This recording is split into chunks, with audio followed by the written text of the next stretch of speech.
अर्थशास्त्र की कक्षा में आपका स्वागत है। मैं भूपेंद्र प्रताप सिंह, प्रवक्ता अर्थशास्त्र, जनता इंटर कॉलेज फतेहाबाद आगरा, आपके समक्ष राष्ट्रीय आय का लेखांकन का भाग 2 लेकर उपस्थित हुआ हूं, जिसमें हम निम्नलिखित प्रमुख बिंदुओं का अध्ययन करेंगे। सबसे पहले हम कुछ समष्टि अर्थशास्त्रीय तादात्म्य, इसके अंतर्गत हम सकल तथा शुद्ध, घरेलू तथा राष्ट्रीय, बाजार कीमत तथा साधन लागत, मूल्यह्रास, NFIA आदि के बारे में अध्ययन करेंगे।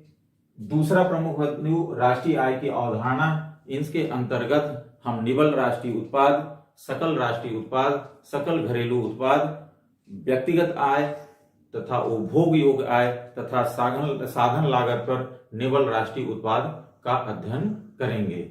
तीसरे प्रमुख बिंदु के अंतर्गत हम साधन लागतें, आधारित कीमतें तथा बाजार कीमतें के बारे में अध्ययन करेंगे, जिसमें हम स्थिर कीमत और बाजार कीमतों की बात करेंगे।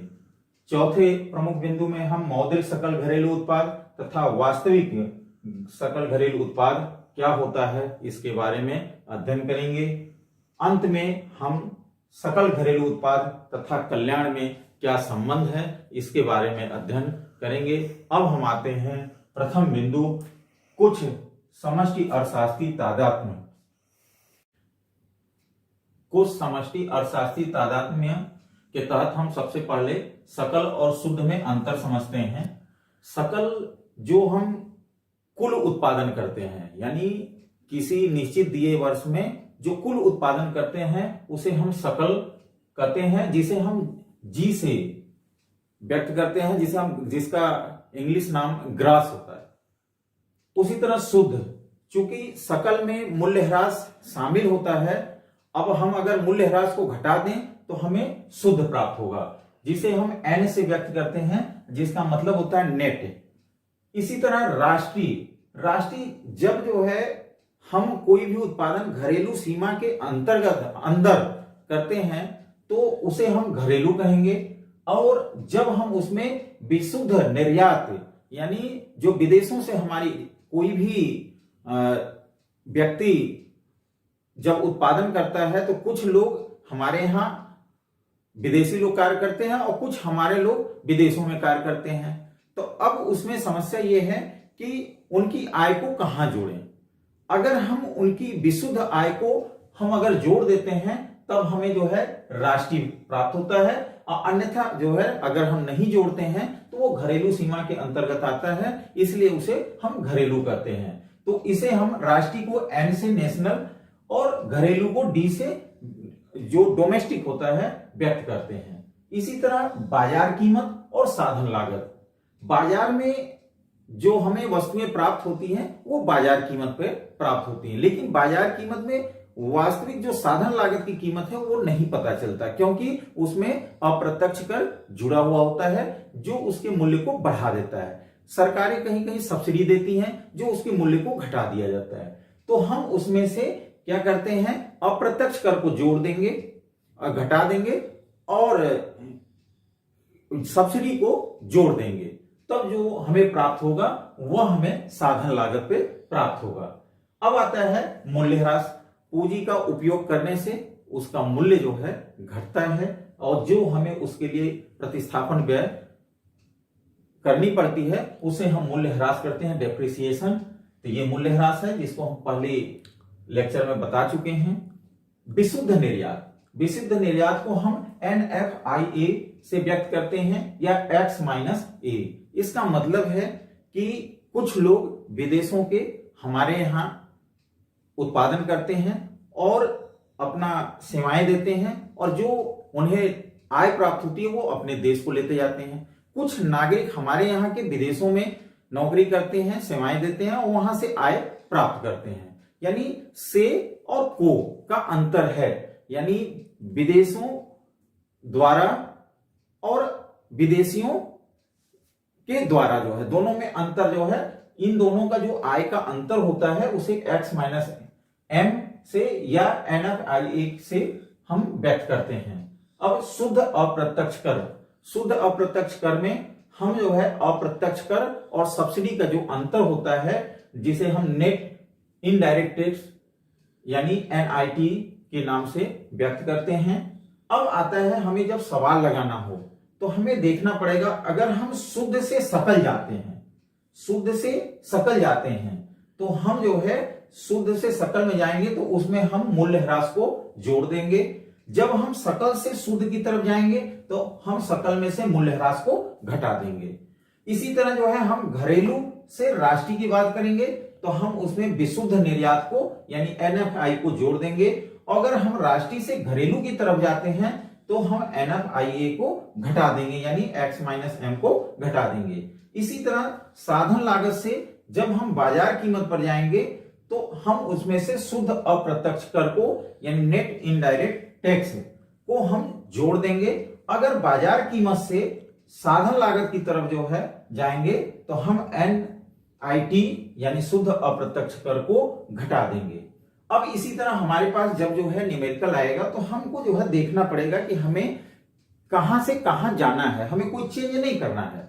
अब जैसे जो है ना, मान लीजिए ये सवाल NNP MP से हमें जो है GDP FC, इसका मतलब है कि NNP P जो है कॉमन है, बाकी हमें चेंज करना है। जैसे जो है ये क्या है, ये है हमारा शुद्ध, शुद्ध है जो है नेट, नेट से हमें जाना कहां है जो है, नहीं ये है हमारा नेट, और नेट से हमें जाना है जी पे, यानी शुद्ध से हमें जाना है कहां पे, ग्रॉस पे। तो शुद्ध से ग्रॉस पे हमें जाना है, शुद्ध से ग्रॉस, शुद्ध से सकल पे, यानी हम इसमें मूल्यह्रास को क्या करेंगे, जोड़ देंगे, यानी प्लस डी। इसी तरह जो है ये हमारा क्या है, एन और डी, यानी हमें कहा जाना है राष्ट्रीय से घरेलू। राष्ट्रीय से घरेलू के लिए हमें क्या करना है, ये जो है आपको राष्ट्रीय से घरेलू यानी माइनस NFIA, यानी माइनस NFIA। अब आया जो है हमारा जो है P कॉमन है। अब आया है मार्केट प्राइस से हमें फैक्टर कास्ट, यानी बाजार कीमत से हमें कहा जाना है साधन लागत पर। इसमें हम जो है बाजार कीमत से साधन लागत पर, यानी इसमें हम माइनस NIT यानी शुद्ध अप्रत्यक्ष कर को घटा देंगे, माइनस NIT ये जो है कर देंगे तो हमें जो है क्या होगा, साधन लागत पर सकल घरेलू उत्पाद प्राप्त होगा। अब आते हैं हम राष्ट्रीय आय की अवधारणा पे। राष्ट्रीय आय की अवधारणा में सबसे पहले हम सकल राष्ट्रीय उत्पाद को लेते हैं। सकल राष्ट्रीय उत्पाद राष्ट्रीय आय की एक बुनियादी अवधारणा है। यह किसी देश में निश्चित दिए हुए वर्ष या सामान्यतः एक वर्ष में उस देश के नागरिकों द्वारा उत्पादित अंतिम वस्तुओं और सेवाओं का मौद्रिक मूल्य होता है, जिसमें विदेशों से प्राप्त विशुद्ध आय को जोड़ देते हैं। तो जो कुछ भी आय हमें प्राप्त होती है वह सकल राष्ट्रीय उत्पाद होता है, जिसमें शुद्ध रूप में जिसे हम GNP = GDP + X - A, यानी GNP का मतलब सकल राष्ट्रीय उत्पाद, GDP का मतलब सकल घरेलू उत्पाद, और इसमें हम विदेशों से अर्जित शुद्ध आय को हम अगर जोड़ देते हैं तो X का मतलब है कि हमारे देश के नागरिकों द्वारा विदेशों में प्राप्त आय, और M का मतलब है विदेशियों द्वारा हमारे देश से में जो आय प्राप्त करते हैं, यानी इनका अंतर है, उसी को हम जो है GDP में जोड़ दें तो हमें सकल राष्ट्रीय उत्पाद प्राप्त होगा। अब आते हैं निवल राष्ट्रीय उत्पाद पे, जिसे हम NNP कहते हैं। NNP चूंकि हमें सकल राष्ट्रीय उत्पाद जो हमें प्राप्त होता है उसमें हमें जो पूंजी के प्रयोग से उसके मूल्य में कमी आती है, मूल्य ह्रास होता है, वो शामिल होता है। यदि हम उसको घटा दें तो हमें क्या प्राप्त होगा, निवल राष्ट्रीय उत्पाद। तो यानी हम सूत्र रूप में इसे NNP = GNP - मूल्य ह्रास। अब आता है सकल घरेलू उत्पाद। जब देश की सीमा के भीतर जो कुछ भी उत्पादन अंतिम रूप से होता है उसके मौद्रिक मूल्य को हम सकल घरेलू उत्पाद कहते हैं। इसे सूत्र रूप में अगर हम सकल राष्ट्रीय उत्पाद यानी जीएनपी में से x माइनस एम को हम घटा दें तो हमें सकल घरेलू उत्पाद प्राप्त होता है। अब आता है निजी या व्यक्तिगत आय।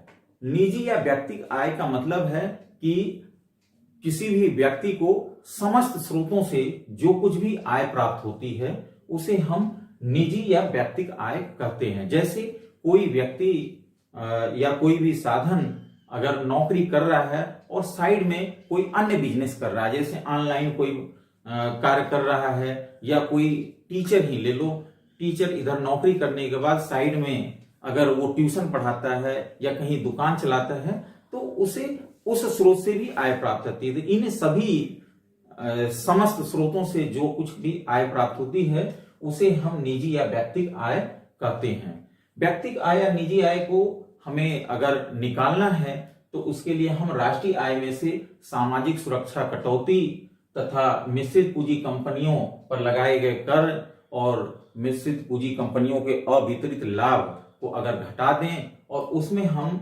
हस्तांतरित भुगतान को जोड़ दें तो जो कुछ भी प्राप्त होगा वह जो है हमारा निजी या व्यक्तिगत आय होगा।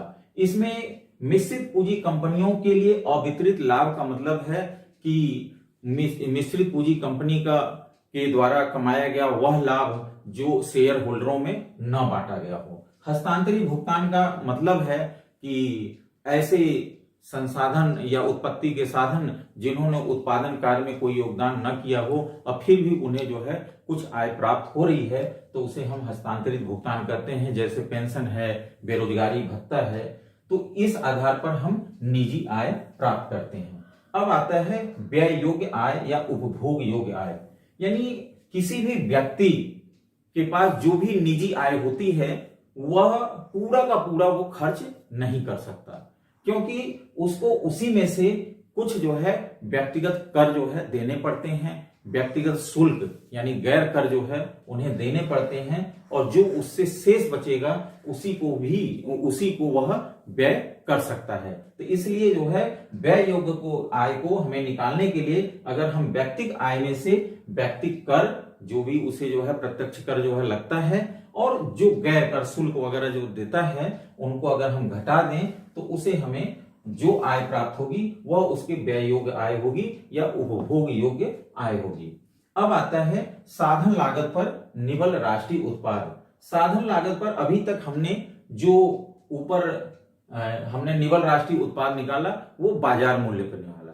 बाजार मूल्य पर अगर हम राष्ट्रीय उत्पाद को निकाल रहे हैं तो उसमें बाजार मूल्य पर कोई भी वैल्यू होता है उसमें अप्रत्यक्ष कर जुड़ा रहता है जो उसके मूल्य को बढ़ा देता है, और उसमें सब्सिडी भी सरकार कहीं कहीं जो है किसी वस्तुओं पे सब्सिडी भी देती है और सब्सिडी जो है उसके मूल्य को घटा देती है। जैसे सरकार पेट्रोल पे क्या करती है, अप्रत्यक्ष कर लगाती है, और रसोई गैस पर क्या करती है, सब्सिडी देती है। तो अगर हम जो एनएनपी यानी जो मार्केट प्राइस पे जो हमें निवल राष्ट्रीय उत्पाद प्राप्त होता है उसमें से हम यदि अप्रत्यक्ष कर को घटा दें और उसमें सब्सिडी को जोड़ दें तो हमें साधन लागत पर निवल राष्ट्रीय उत्पाद प्राप्त होता है। तो इस आधार पर हम सूत्र रूप में इसे लिख सकते हैं एनएनपी फैक्टर कास्ट यानी साधन लागत पर निवल राष्ट्रीय उत्पाद बराबर एनएनपी मार्केट प्राइस एमपी यानी जो है निवल राष्ट्रीय उत्पाद बाजार कीमत पर माइनस अप्रत्यक्ष कर और प्लस सब्सिडी। अगर हम ऐसा करते हैं तो हमें साधन लागत पर निवल राष्ट्रीय उत्पाद प्राप्त होता है। अब हम आते हैं तीसरे प्रमुख बिंदु साधन लागतें आधारित कीमतें तथा बाजार कीमतें। इस बिंदु के तहत हम सबसे पहले आपको बता दें कि भारत में राष्ट्रीय आय का सबसे महत्वपूर्ण मापक साधन लागत पर सकल घरेलू उत्पाद रहा है। भारत सरकार का केंद्रीय सांख्यिकी संगठन साधन लागत पर सकल घरेलू उत्पाद तथा बाजार कीमतों पर सकल घरेलू उत्पाद का आकलन करती रही है। 2015 में पुनः अवलोकन किया गया और जिसमें साधन लागत पर जीडीपी को आधारित कीमतों पर सकल मूल्य वृद्धि में प्रतिस्थापित कर दिया गया। यानी वर्तमान में राष्ट्रीय आय का सबसे महत्वपूर्ण मापक सकल मूल्य वृद्धि आधारित कीमतों पर हो गया है। साधन लागतें, आधारित कीमतें और बाजार कीमतों में विभेद मुख्य रूप से उत्पादन कर तथा उत्पाद कर में विभेद के आधार पर किया जाता है। उत्पादन कर का संबंध उत्पादन की मात्रा से नहीं होता है, यानी यह उत्पादन की मात्रा से स्वतंत्र होता है। चाहे उत्पादन हो या न हो, आपको कर देना पड़ेगा। जैसे आपका भूमि कर है, स्टाम्प शुल्क है, पंजीकरण शुल्क है, यानी इसका उत्पादन की मात्रा से कोई भी संबंध नहीं है। जबकि उत्पाद कर प्रति इकाई उत्पाद के संदर्भ में होता है, यानी जितना उत्पादन होगा उसी अनुपात में आपको कर देना पड़ेगा। जैसे उत्पाद कर है, सेवा कर है, व्यापार कर है, जीएसटी है, यह उत्पाद कर की श्रेणी में आते हैं। साधन लागत पर जो कुछ भी भुगतान साधनों को किया जाता है, वह जो है जिसका जितना योगदान होता है उसके आधार पर भुगतान किया जाता है साधनों को, लेकिन उसमें कोई भी कर जुड़ा नहीं होता है। जबकि बाजार कीमतों में अप्रत्यक्ष कर जुड़ा होता है और सब्सिडी घटाई जाती है। यानी अगर हमें साधन लागत पर सकल घरेलू उत्पाद को निकालना है तो उसमें उत्पादन कर जो है शामिल नहीं होगा। बाजार कीमतों में शामिल होगा जो है वह उत्पाद कर। अब हमें अगर साधन लागत पर जीवीए यानी सकल मूल्य वृद्धि को निकालना है तो हमें आधारित कीमतों पर जीवीए में अगर हम शुद्ध उत्पादन कर को जोड़ेंगे, क्योंकि इसमें शुद्ध साधन लागत पर उत्पाद कर जो है जुड़ा होता है, जिसका उत्पादन से कोई भी संबंध नहीं होता है। लेकिन बाजार कर पर जीवीए अगर निकालना है तो हमें जो है उसमें आधारित कीमत पर जीडीपी में शुद्ध उत्पाद कर को जोड़ना होगा, क्योंकि इसका संबंध उत्पादन के प्रति इकाई उत्पादन से होता है। इसलिए सूत्र के रूप में हम इस प्रकार लिख सकते हैं, साधन लागत पर जीवीए बराबर आधारित कीमतों पर जीवीए और प्लस शुद्ध उत्पादन कर। और बाजार कीमत पर अगर जीवीए निकालना है तो हमें आधारित कीमत पर जीडीपी में हमें शुद्ध उत्पाद कर को जोड़ना होगा। अब हम आते हैं चौथे प्रमुख बिंदु मौद्रिक सकल घरेलू उत्पाद तथा वास्तविक सकल घरेलू उत्पाद पर। सकल घरेलू उत्पाद की गणना स्थिर कीमतों तथा वर्तमान कीमतों पर की जाती है।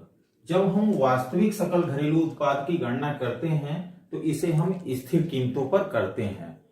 चूंकि कीमतें स्थिर रहती हैं, इसलिए यदि सकल घरेलू उत्पाद वास्तविक सकल घरेलू उत्पाद में परिवर्तन हो रहा है तो इसका मतलब है कि सकल घरेलू उत्पाद के परिमाण में परिवर्तन हो रहा है।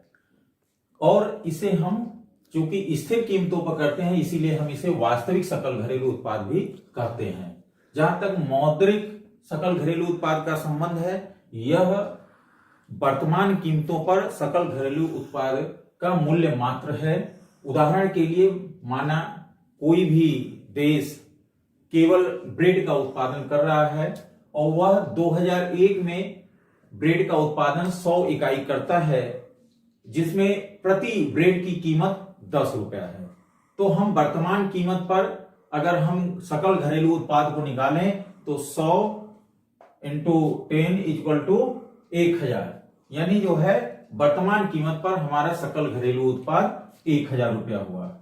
यदि वह 2002 में प्रति ब्रेड की कीमत 15 रुपए पर ब्रेड का उत्पादन 110 इकाई के बराबर करता है तो हमारा मौद्रिक सकल घरेलू उत्पाद जो है यानी वर्तमान कीमत पर 110 गुणा 15 इक्वल टू 1650 रुपया होगा। यानी और हम यदि 2002 में 2001 की कीमत पर हम निकालें, यानी कुल मिला के स्थिर कीमत पर कहें, यानी 2002 में जो भी उत्पादन हुआ उसको 2001 की कीमत पर अगर सकल घरेलू उत्पाद को निकालें तो 110 इकाई जो है हमारा उत्पादन हो रहा है और मूल्य जो है 2001 में 10 प्रति इकाई था, तो हमारा कुल जो है सकल घरेलू उत्पाद 1100 रुपया होगा।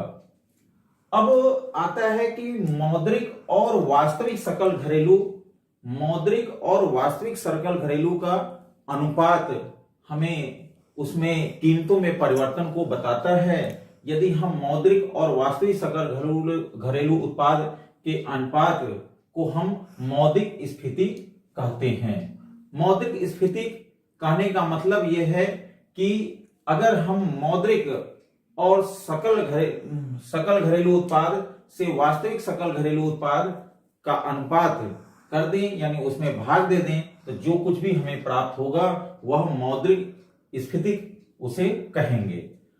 हम मौद्रिक सकल घरेलू उत्पाद को जीडीपी कैपिटल से अगर इंगित करें और वास्तविक सकल घरेलू उत्पाद को स्मॉल जीडीपी से इंगित करें, तो हमारा सूत्र होगा सकल घरेलू उत्पाद स्फीति बराबर जीडीपी कैपिटल बटे जीडीपी स्मॉल। अगर हम पिछले उदाहरण में अगर देखें तो हमारा मौद्रिक सकल घरेलू उत्पाद जीडीपी 1650, ये जो है ऊपर हमने पहले निकाला था, और उसमें हम 2001 की कीमतों पर अगर हम वास्तविक सकल घरेलू उत्पाद को देखें तो हमें 1100 रुपया जो है यहां प्राप्त हुआ। अगर इसमें हम निकालें तो 1.5, यानी यह कहने का मतलब इस निष्कर्ष पर हम पहुंचते हैं कि 2001 से 2002 में हमारी कीमतें 1.5 गुना वृद्धि हो गई। कीमतों के माप का एक दूसरा पहलू या दूसरा चीज है, वह है उपभोक्ता कीमत सूचकांक, जो कीमतों के परिवर्तन को मापता है। यह वस्तुओं के एक ऐसी टोकरी जिसे उपभोक्ता, जो प्रतिनिधि उपभोक्ता है वह क्रय करता है, उसका कीमत सूचकांक होता है, उसी को हम उपभोक्ता कीमत सूचकांक कहते हैं। यह चालू कीमतों और तथा स्थिर कीमतों के अनुपात को व्यक्त करता है, जिसे हम निम्नलिखित सूत्रों के द्वारा व्यक्त करते हैं। सिग्मा P1 Q0 बटे सिग्मा P0 Q0 गुणे 100। P1 जो है चालू वर्ष की कीमत है, जबकि P0 आधार वर्ष की कीमत, Q0 आधार वर्ष की मात्रा है, और इससे हम अनुपात निकालेंगे तो उपभोक्ता कीमत सूचकांक प्राप्त होगा। थोक कीमत सूचकांक जो है वह थोक कीमत अनुपात को बताता है, यह भी, और इसी से वर्तमान में हम मुद्रास्फीति निकालते हैं। अब हम आते हैं अगले टॉपिक, सकल घरेलू उत्पाद तथा कल्याण। सकल घरेलू उत्पाद को प्रायः कल्याण के मापदंड के रूप में प्रयोग किया जाता है। यदि सकल घरेलू उत्पाद में वृद्धि हो रही है तो कल्याण में वृद्धि होगी, अगर सकल घरेलू उत्पाद में कमी हो रही है तो कल्याण में कमी होगी, क्योंकि सकल घरेलू उत्पाद में वृद्धि से उत्पादन, आय, रोजगार सभी में वृद्धि होती है, जिससे लोगों का रहन सहन का स्तर बढ़ता है और लोगों का जीवन स्तर में सुधार होता है, इसलिए कल्याण में वृद्धि होती है। अब हम सकल घरेलू उत्पाद तथा कल्याण में संबंध को निम्नलिखित बिंदुओं पर अध्ययन करेंगे।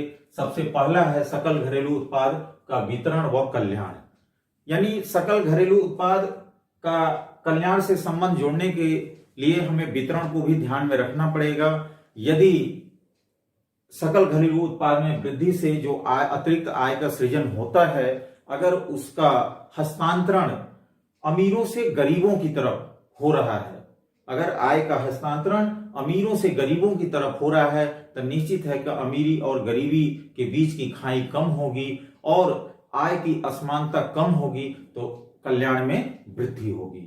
और इसके विपरीत यदि सकल घरेलू उत्पाद में वृद्धि से अतिरिक्त आय का सृजन जो हो रहा है, उसका हस्तांतरण गरीबों से अमीरों की तरफ हो रहा है, तो इसका मतलब है कि अमीरी और गरीबी की खाई बढ़ती जाएगी और जिससे आय की विषमता बढ़ेगी और जिससे कल्याण में कमी होगा।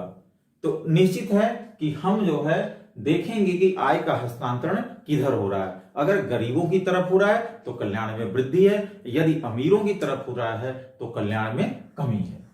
दूसरा है गैर मौद्रिक विनिमय और कल्याण। कई ऐसे क्षेत्र हैं जहां हम मुद्रा में विनिमय नहीं करते हैं, गैर मौद्रिक विनिमय होता है। जैसे घरेलू महिलाएं उत्पादन कार्य में सहयोग करती हैं या घरेलू कार्य में, उसके बदले में उन्हें कोई भी मुद्रा में भुगतान नहीं प्राप्त होता है। इसी तरह कई अल्प विकसित सुदूर क्षेत्र हैं, वहां भी गैर मौद्रिक विनिमय होता है। और तो निश्चित है कि गैर मौद्रिक विनिमय यदि हो रहा है तो उसे हम कल्याण से स्पष्ट जो है सकल घरेलू उत्पाद के संबंध को स्पष्ट नहीं कर सकते हैं। तीसरा बिंदु है सकल घरेलू उत्पाद और पर्यावरण। सकल घरेलू उत्पाद में वृद्धि से यदि पर्यावरण को क्षति हो रही है, हानि हो रही है, तो निश्चित है कि कल्याण में कमी होगा। तो क्योंकि आज हम आधुनिक युग में, आधुनिकीकरण के युग में हम औद्योगिकरण के लिए तेजी से बढ़ते जा रहे हैं, तो निश्चित है क्योंकि हम प्रतियोगिता में बने रहने के लिए, हम सकल घरेलू उत्पाद बढ़ाने के लिए हम बड़े पैमाने पर औद्योगिकरण करते हैं, जिससे वायु प्रदूषण, ध्वनि प्रदूषण, जल प्रदूषण सभी पर्यावरण को नुकसान पहुंचाते हैं। तो इसलिए हम केवल ऐसा नहीं कि घरेलू उत्पाद वृद्धि से ही कल्याण को जोड़ दें। अगर हम घरेलू उत्पाद और कल्याण में संबंध जोड़ना है तो हमें निश्चित रूप से पर्यावरण को भी ध्यान में रखना पड़ेगा। अगर पर्यावरण को जोड़े बगैर हम निश्चित है कि संबंध को उसको हम आसानी से अच्छे से नहीं कर सकते। इस आधार पर अब हमारा राष्ट्रीय आय का लेखांकन अध्याय समाप्त होता है। धन्यवाद।